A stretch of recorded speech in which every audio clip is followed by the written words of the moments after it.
Welcome to the Time to Level Up podcast. I'm your host, Andrea Liebross. Each week, I focus on the systems, strategy, and big thinking you need to CEO your business and life to the next level. Are you ready? Let's go. Hello, my friends. How are you doing? Is it a sunny day where you are? Is it hot? What's happening? Middle of summer. Today, where I am, it is a clear blue sky. It is a beautiful day. So today, I want to we're coming to the close a little bit of our business audit to business awesome series. And I want to talk about something that happens to 99.9% of entrepreneurial women. They have fear, right? What are the scariest things for a successful entrepreneurial woman? The scariest things kind of fall into three major categories: fear of the unknown, fear of failing, and fear of lack of resources. And as we go through and audit your business, those three fears, three big categories of fears, come up over and over again.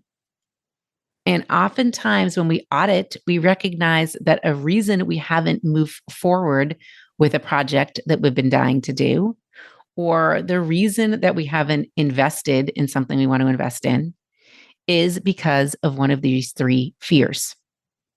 Okay. Now, I think these fears don't just happen to entrepreneurial women. I think they happen to everyone. We were having a discussion at my house the other day. My two kids, one is going to be a senior in college and one is going to be a sophomore. And they're both in business school or the Kelley School of Business at IU. So my older one kind of knows the ropes more than the younger one, obviously. And he was advising her in a brotherly way about what he thinks that she should do next fall. And she kept coming back to him with, well, what if that doesn't work for me? I mean, I know it worked for you, but what if it doesn't work for me? She came back with, listen, I think I had a really good schedule last year. And I figured out when I was going to work out and go to class and when I was going to have some fun. And I don't know if I want to change that. So fear of change, right? She said to him, well, I mean, should I really apply for that? What if I get in? It's going to be a lot more work. That's fear of risk, fear of success. Okay. So it's not just us as entrepreneurial women who have these fears. It's everybody. It's everybody. Okay. I think one thing that she does not worry about, but yet he, as the older one, more kind of in the working world, worries about is fear of not having enough money or fear of lack.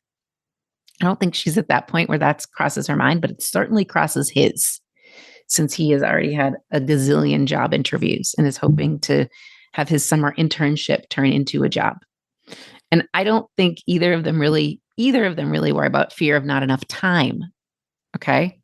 Because time is endless to them in this sense. Although I do think they see like the summer as a finite amount of time, and they may not have enough time to get all the things they want to get done in that amount of time. But my point here is that it is not just entrepreneurial women who have these fears. It is everyone. And this is something that we address in coaching.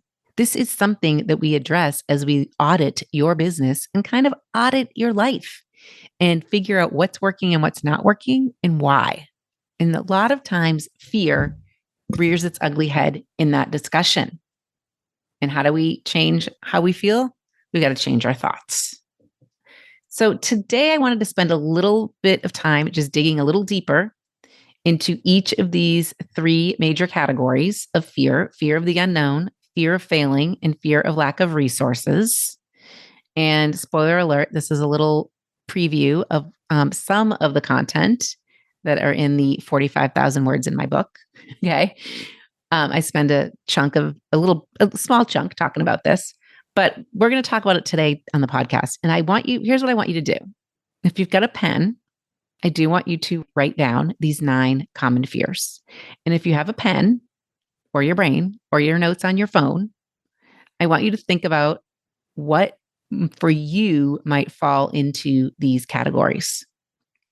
Okay, so let's dig in. So, fear of unknown. Under fear of unknown, I have put 4 fears: fear of uncertainty, fear of change, fear of risk, and fear of success. So, let's start with fear of uncertainty.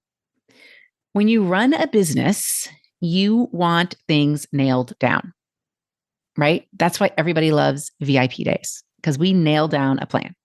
Okay. You want your offers nailed down. You want your processes nailed down. You want the right people in your business nailed down. You don't like it when you can't control what could happen. You start to fear what you don't know. And what you don't know kind of becomes this strange blank space. Okay. It's like dun dun dun. Okay. That's kind of how I picture it. When you focus on the dun dun dun, it grows, it takes over, it becomes heavy, and suddenly you feel like you don't know anything at all. And so, since you don't know, you don't have a plan. And with no plan, you don't act. What action should you take? You don't know.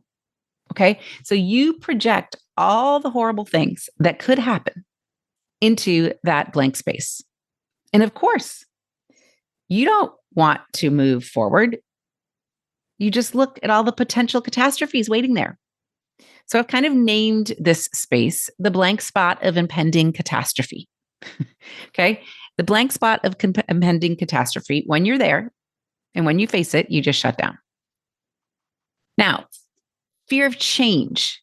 This is like fear of uncertainty, but it usually focuses on fear of a specific outcome of an action you might take. Like, if I change my offer, no one will buy from me. If I ask for the sale and they say yes, how will I manage that? If they say no, how will I manage that? Okay, something new is entering your world. Okay, whether it's a new potential client, whether it's a new offer, when you raise your prices, that changes, when your number of consults changes. Okay, don't forget that there is the possibility that this change could actually be great. We don't give the great side of change nearly as much airtime as the not so great side of change. Okay. You've identified the threat as change. And change creates an opening for new problems to enter your world, right? And new problems create uncertainty. And so we're back to that blank spot of impending catastrophe again. Okay. Decision made, in a sense. We definitely now don't want to take any action that we were considering because we're at the blank spot of impending catastrophe. And you're used to being there, so you might as well just stay there. It's comfortable. And that in itself is a decision. And actually doesn't create any fear because you're used to being there. Okay, which brings me to the third fear of the unknown, which is fear of risk. And as an entrepreneur, you already carry the responsibility of running an entire business. You have no protective corporate network to shield you from your failures, right? And I see this play out when I start to hear women say, oh, it would be so much easier if I were working for someone else. Because why? Because it would be them, the other people, or the corporation taking on the risk. But as an entrepreneur, your decisions seem to carry greater weight of risk because the whole business could be at stake. You want to think more before you make decisions, right? So everybody's like, I'm going to think about it, right? That's a favorite line. I'm going to think about it. Do you want to engage in coaching? I'm going to think about it. Now, this can be a great strategy, but when you fear taking any risk and seek only the security of what you've done before, you'll eventually cripple your success. And I see this with clients on consult calls who really struggle to engage in coaching, but just can't pull the trigger. What if this doesn't work? They worry. So they decide to think about it. And when I ask, what are you thinking about? They reply, I don't really know. Or I think I need to look in my bank account. What is looking in your bank account going to do? You already know what's in your bank account in general, and that changes on a daily basis, an hourly basis. So, really, what they're doing is just delaying risk. So, next time you say to yourself, I need to think about it, what are you really doing? You're probably just delaying risk. This is fear of risk. But the fourth fear under the fear of uncertainty umbrella is fear of success. Now, success sounds good. But underneath all of the rewards it brings, success also brings change, right? So I am feeling this kind of right now as my book is about to be released. I'm feeling this is really happening. Okay. So I am thinking, holy moly, I have gotten to the finish line in a sense. The book is complete and it is out there. But I don't know what's going to happen with the success of publishing a book. And you could even argue, will the book be a success? But I'm going to believe it will be. And so what's going to happen there? So that success is going to bring change, and change means going back to that unknown, right? Where we can't predict things. And then here we go again. It's the blank spot of impending catastrophe. Does that mean I'm not going to publish the book? No. But notice how all change brings you back to that same spot. All right. So let's dig into the second big category, which is fear of failure. And under fear of failure, I can talk about fear of not being good enough, fear of being seen as not good enough, or fear of letting others down. Okay. Now, fear of failure is really just another kind of confidence issue. So if you haven't listened to any of my episodes on confidence, I suggest you go do that. But fear of failure really revolves around judgment or feelings, bad feelings. Okay. And I read a study recently. It's by the Global Entrepreneurship Monitor. Okay. And of the individuals surveyed globally who believe there are good business opportunities in their local area, 19 to 60%, depending on the country.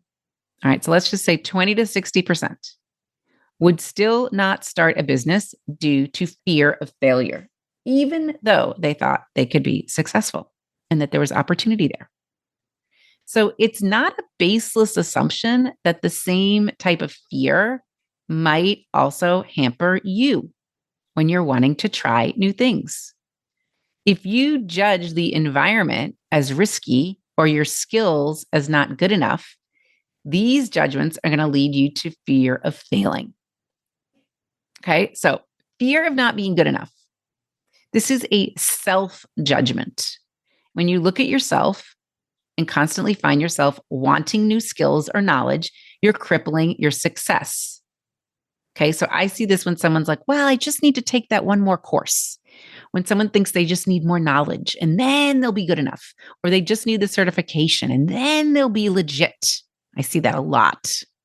They're delaying their success out of fear of not being good enough and fear of not having enough knowledge. Okay, often this one's the default, right? It kind of sounds noble in a way. I just need to know more. But really, what's going on is probably one of these other two types of fears: fear of not being seen as good enough, or fear of letting others down. Fear of not being seen as good enough. Fear of failure is really linked in the minds of women to self-worth and pride. Okay. So thinking about what other people will think about your possible failure creates a picture of humiliation. Who wants that? Okay. If you are someone that doesn't love posting on social media, this is probably you, because you might not be seen as good enough. There's also the fear of letting others down, right? The unwritten rule that women need to be there for their families and to manage their homes still exists. Its validity is beside the point. The assumption that you're going to let someone else down causes so many questions of whether or not success is even possible for women. Are you going to have to sacrifice your family responsibilities to achieve success?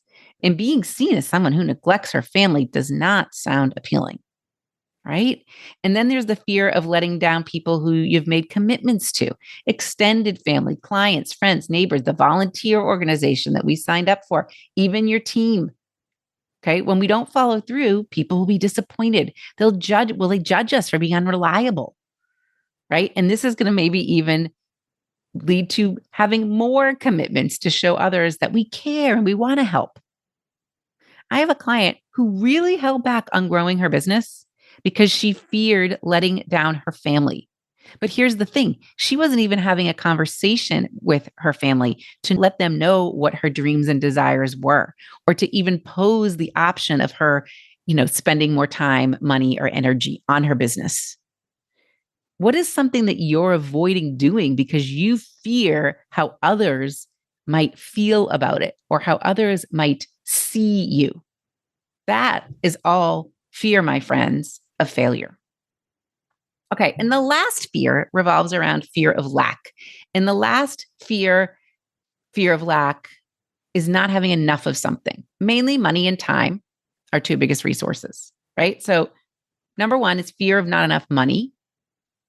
And we talked a lot about this 2 episodes ago when we talked about what scares us. Okay. I think it's episode 135. Go listen to that.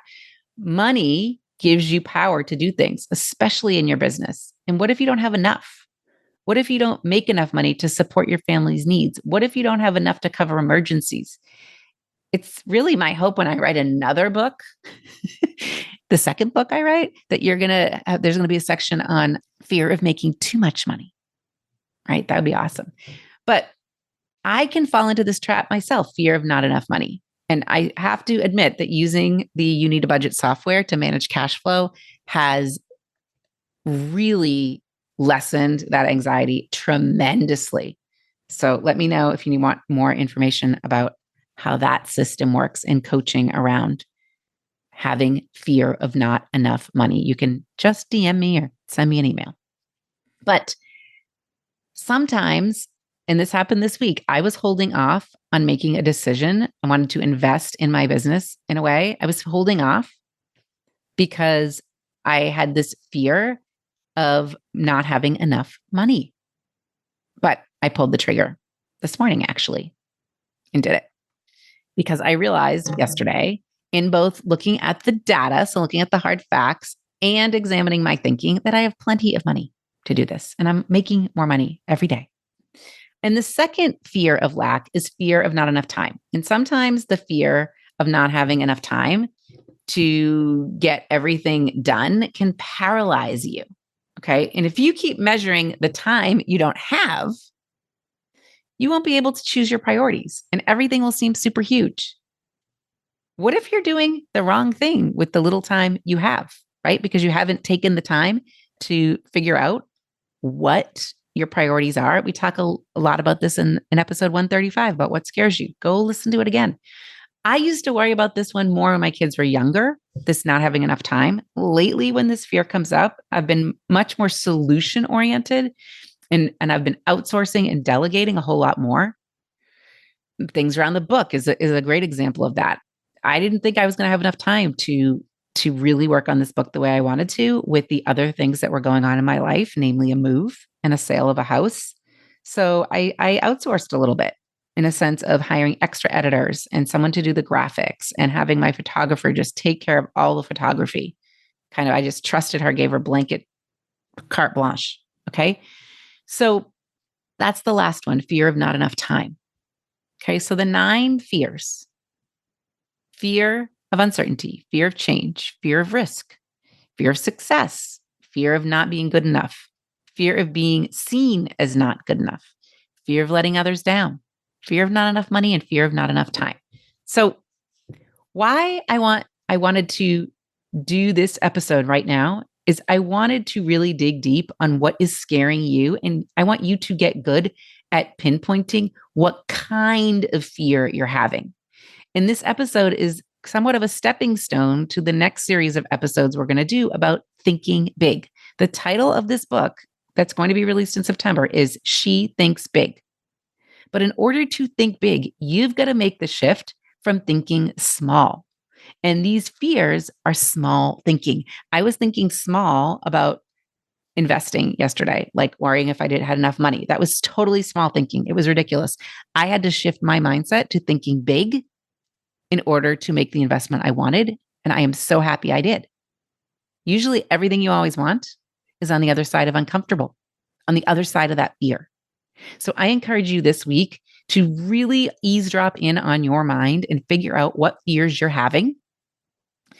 Consult calls are an amazing way to uncover what your fears really are. Even if you have no intention of working with me, I'd be happy to jump on a complimentary strategy call and help you uncover that. Wouldn't that be valuable? What could change if you really understood what you're fearing? And sometimes you can't do that yourself. You're stuck in your own peanut butter jar and you can't read the label. You can't figure out what the fears are on the outside. So let me help you do that. And ways to book a consult call, you can just DM me. I had someone do that the other day. You can go to andreaslinks.com and book a call from there. You can click on the link in the show notes. You got lots of ways. But let's uncover those fears so that you can start to shift into that big thinking. I am thrilled to help you do that and to see the success that comes from it. All right, my friends, until next week, remember, now is the time. Now's the time. There's no better time. You don't need to think about it because what are you thinking about? You don't really know. And if you tell yourself that you're thinking about X, Y, or Z, it's probably related to one of these fears. Let's tackle them. Have a great day. See you next week. Hey, listening to podcasts is great, but you also have to do something to kick your business up a notch. You need to take some action, right? So go to Andrea's with an S, links with an S.com, andreaslinks.com, and take the quiz. I guarantee you'll walk away knowing exactly what your next best step is to level up.